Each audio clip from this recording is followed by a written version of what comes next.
Excuse me ভাইয়া, Uttara 7 number যাবেন? আরে ম্যাডাম যাবো, হ্যাঁ উঠেন, 150 টাকা ভাড়া। ঠিক আছে। আপুরে উত্তরে নামাই দিয়ে আর একটা খ্যাপ নি মনে। যাই হোক 20 মিনিটে আপুকে নামাই দিব, রাস্তা ফাঁকা আছে। আরে এতগুলো টাকা! ভাইয়া দাঁড়ান দাঁড়ান দাঁড়ান। কিসে ম্যাডাম? ভাইয়া আমার ব্যাগটা না পড়ে গেছে, একটু নিয়ে আসবেন? আচ্ছা ম্যাডাম, আপনি নিচে নামিয়ে দাঁড়ান, আমি নিয়ে আসতেছি। আহারে ম্যাডামের ব্যাগটা কিভাবে পড়লো, তাড়াতাড়ি নিয়ে আসি। এই চান্সে এই টাকাগুলো নিয়ে নেই আমি।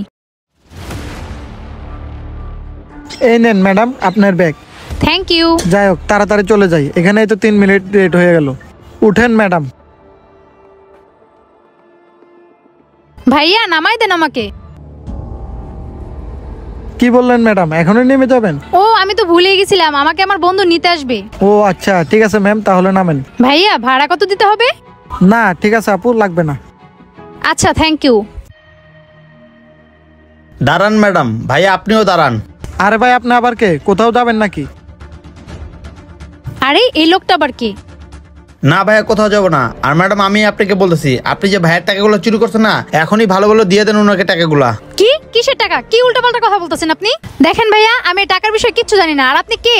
কি কিসের টাকা আপনি জানেন না? এই মাত্র আসার সময় যে আপনি ভাইয়ের বাইক থেকে টাকাগুলো চুরি করলেন, ওইগুলো টাকা এখনই দিয়ে দেন ওনাকে আপনি। আরে ভাই আপনি কি উল্টাপাল্টা কথা বলতেছেন? আরে পাগল হয়ে গেছেন নাকি আপনি? দেখে তো ভদ্রলোকই মনে হচ্ছে, আর আপনি কি মেন্টাল হয়ে গেছেন নাকি? আমি কোনো টাকা পয়সার বিষয়ে কোনো কিছু জানি না। আমার আর্জেন্ট যাইতে হবে, আমাকে যাইতে দেন, রাস্তা ছাড়েন আমার।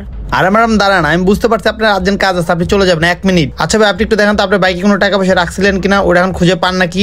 আচ্ছা ভাই আমি দেখতেছি, দেখে আপনাকে জানাইতেছি। টাকা তো এখানেই রাখছিলাম আমি। আরে ভাই এখানেই তো টাকাগুলো ছিল, এখন তো আমি পাইতাছি না। মনে হয় ধরা খেয়ে গেছি। কি ভাই আপনি টাকাগুলো পাচ্ছেন না তাই না? সমস্যা নেই, আপনার টাকা কোথাও জানে, আপনার টাকাগুলো আছে এই আপুটার কাছে। এই আপুটা আপনার টাকাগুলো চুরি করছে। দেখেন মিস, আপনি ভাইয়ের টাকাগুলো এখনই দিয়ে দেন, তা নাহলে কিন্তু আপনার খবর খারাপ হতে পারে, পরে আপনি আফসোস করবেন। আর টাকাগুলো ভালো ভালো না দিলে আমি কিন্তু পুলিশকে কল দিতে এখনই বাধ্য হব। দেখেন বেশি বাড়াবাড়ি করবেন না, আর বেশি বাড়াবাড়ি করলে আমি নিজেই পুলিশকে ফোন দিয়ে আপনাকে ধরিয়ে দিব, তখন বুঝবেন কত দানে কত চাল। আর এক্সকিউজ মি, আমাকে দেখে কি আপনার চোর মনে হয় নাকি? আরে ম্যাডাম দাঁড়ান, চোরের মার বড় গলা, এক তো চুরি করছেন আবার মিথ্যা তো বলতেছেন। দেখি আপনার ব্যাগ দেন। আরে আপনি কি সারেন করছেন? বলছি, টাকা তো এই ব্যাগেই আছে আমি জানি। দেখেন ভাই আপনি কিন্তু বেশি বাড়াবাড়ি করতেছেন, ভালো মানুষের মতো আমার ব্যাগটা আমাকে দিয়ে দেন। চুপ থাকেন। এই যে টাকা ভাইয়া দেখেন তো, এই টাকাগুলো কি আপনার না? হ্যাঁ ভাইয়া এগুলো তো আমারই টাকা ছিল। হ্যাঁ ভাই এগুলো আপনারই টাকা, আর এই মহিলা তো ব্যাগে লুকা রাখছিল। এই ধরেন আপনার টাকাগুলা। আর জানেন ভাই আপনি এই মহিলা যে আপনার টাকাগুলো চুরি করছে না, এগুলো আমি সব নিজের চোখে দেখছি। এই ধরেন আপনার ব্যাগ। আর শুনেন ভাইয়া তখন কি হয়েছিল? আলহামদুলিল্লাহ ৮০,০০০ টাকা জোগাড় করছে, এই টাকা দিয়ে আমি আমার চিকিৎসা করতে পারবো। তাড়াতাড়ি যেতে হবে। আরে এগুলো আমি কি দেখতেছি?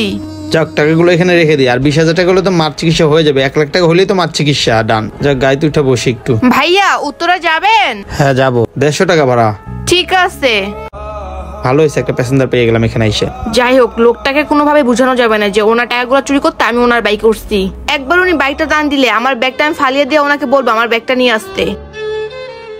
কি ও ভাইয়া, আমি তো এখানে আইছি, কোথাও তো তোমাদের দেখতেছি না।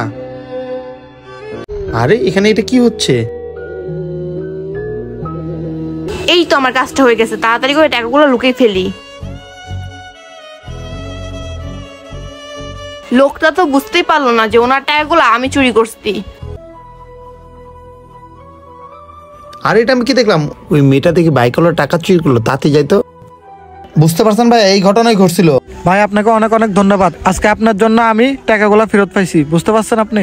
আরে ম্যাডাম আমি আপনাকে বলতেছি শুনেন, আপনি কিভাবে এই কাজটা করলেন? আপনার কি বিবেকে বাজলো না? আপনার কি লজ্জা লাগে না? মেয়ে মানুষ হয়ে আপনি মানুষের টাকা এইভাবে চুরি করতে? আপনি কি জানেন আমি কত কষ্ট করে এই টাকাগুলো ইনকাম করছি? দিনরাত পরিশ্রম করে অনেক কষ্ট করে এই টাকাগুলো ইনকাম করছি আমি। আর আমার মা খুব অসুস্থ, ওনাকে চিকিৎসা করার জন্য আমার 1 লাখ টাকা অনেক দরকার, বুঝতে পারছেন? এখানে আছে 80,000 টাকা, আরো 20,000 টাকা খুব প্রয়োজন। আপনি তো আর দিবেন না, এগুলা কামাইতে কত কষ্ট হয়েছে আর আপনি তো বুঝবেন না। আর কি বলবো, আপনি 1 সেকেন্ডে তো টাকাগুলো নিয়ে পালাই দিতে চাইছেন। শুনেন ম্যাডাম, সময় মতন যদি এই টাকাগুলো আমি বাসায় না নিয়ে যেতে পারি, আমি আমার মাকে বাঁচাইতে পারবো না, উনি মৃত্যুর মুখে ঢলে পড়বে। আর এসব কাজ করিয়েন না ম্যাডাম, আপনাকে তো দেখতে দেখা যায় বদলা ফ্যামিলির মেয়ে, চুরি চামারির কাজগুলো করিয়েন না ম্যাডাম, এগুলো তো খারাপ কাজ। এখনো সময় আছে ম্যাডাম, ভালো হয়ে যান, নাহলে ভবিষ্যতে পস্তাবেন। আরে ভাই ওদেরকে জ্ঞান দিয়ে লাভ নাই, এসব মেয়েরা কখনো ভালো হবে না, ওকে তো থানায় ধরিয়ে দেওয়া উচিত। এই চল আমার সাথে তুই। ভাইয়া দাঁড়ান। জি ভাইয়া। ভাইয়া আল্লাহ তাআলা তো সবাইকে সুযোগ দেয়, আর আমরা তো মানুষ, আমরা কেন সুযোগ দিতে পারবো না? আর আমরা কেন পারবো না যে অন্যায় করছে তাকে ক্ষমা করতে? যেহেতু উনি আমার সাথে অন্যায় করছে, আমিও মাফ করছি, তাই আপনিও ছেড়ে দেন। আর ম্যাডাম আপনি চলে যান এখন। ঠিক আছে ভাইয়া, তাহলে আমি যাই। এই দাঁড়াও, আজকে আমরা তোমাকে মাফ করে দিলাম, নেক্সট টাইম যদি দেখি না তুমি কারো কোনো ক্ষতি করছো, তাহলে কিন্তু তোমার খবর খারাপ হতে পারে। যাও এখান থেকে। ভাইয়া আজকে আপনি ওকে ছেড়ে দিয়েছেন, তা না হলে ওর খবর খারাপ হতো। না ভাইয়া থাক, আজকে আপনার জন্য এই টাকাগুলো আবার পাইলাম, তা না হলে আমি আমার মার চিকিৎসা করতে পারতাম না। আর ভাই এসব কি বলতেছেন? এটা আমার কর্তব্য ছিল।